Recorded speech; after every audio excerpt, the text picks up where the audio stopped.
تا حالا شده کلی ایده توی ذهنت باشه ولی هیچ کدوم رو شروع نکنی، یا اینکه فقط منتظر یه حس خاص باشی تا بالاخره اقدام کنی؟ اگه اینطوریه بدون که مغزت داره بازیت میده.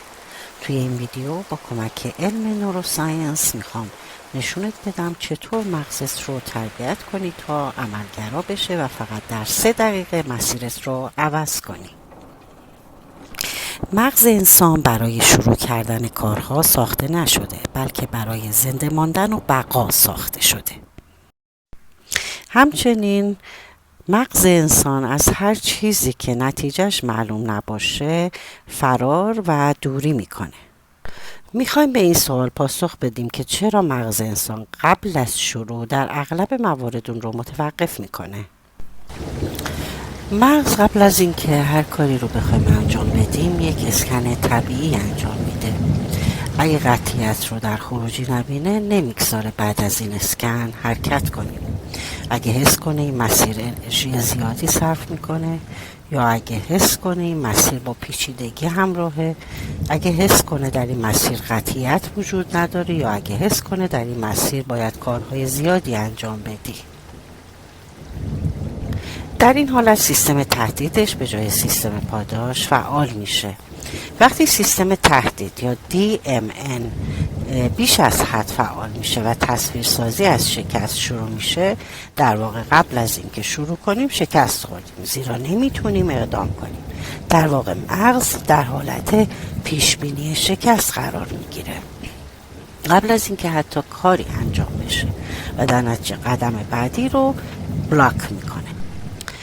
در این حالت، یعنی وقتی که به جای سیستم پاداش و دوپامین فعال بشه پیشبینی شکست فعال شده، باید این اقدام رو انجام بدیم. باید اصطلاحاً سیستم ناظر مغز رو فعال کنیم. سیستم ناظر مغز یا راس بخشی از ساقه مغزه که مثل یک نگهبان هوشمند عمل میکنه و تصمیم میگیره چه اقداماتی وارد آگاهی ما بشه، یا ما به چی توجه کنیم و یا چی رو نادیده بگیریم. اگر یک هدف مشخص داشته باشیم، راس یا همون سیستم ناظر مغز مثل یه فیلتر عمل میکنه و فقط چیزایی رو نشون میده که به اون هدف ربط داشته باشه. مثلا وقتی یه ماشین خاص رو میخوای بخری، یهو همه جا همون ماشین رو میبینی.